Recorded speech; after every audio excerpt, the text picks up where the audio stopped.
Hi, my name is Karen, and today I'm going to talk about the time I got locked outside my house.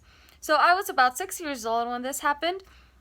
I used to go at school in the States, so I would usually get picked up, or I would go on bus.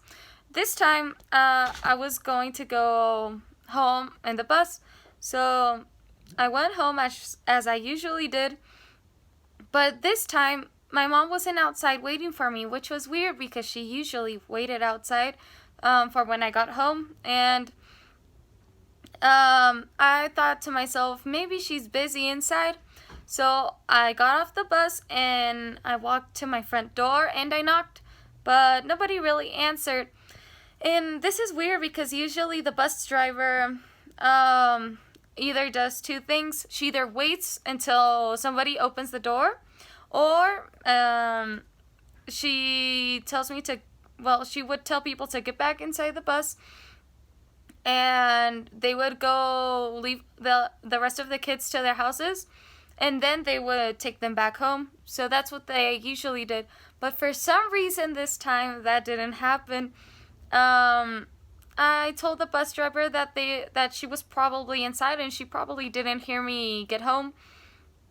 So I remember I told her that it was okay that I would go through the back door.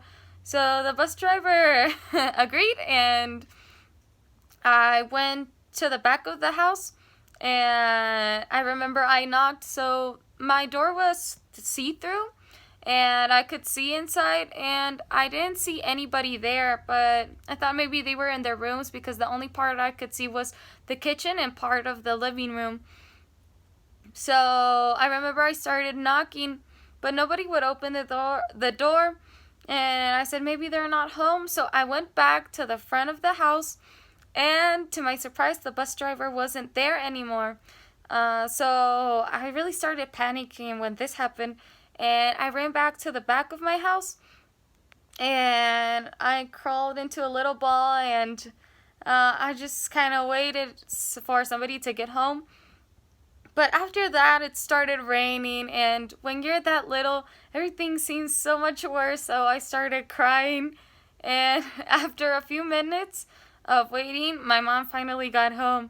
And to my surprise, I asked them where they had gone, and they told me they had gone to my favorite restaurant, which was Olive Garden. And I was so sad, and I feel that, and I remember that I felt so betrayed. So I don't know. I got kind of sad that time. But now looking back, I feel like it's a very funny story.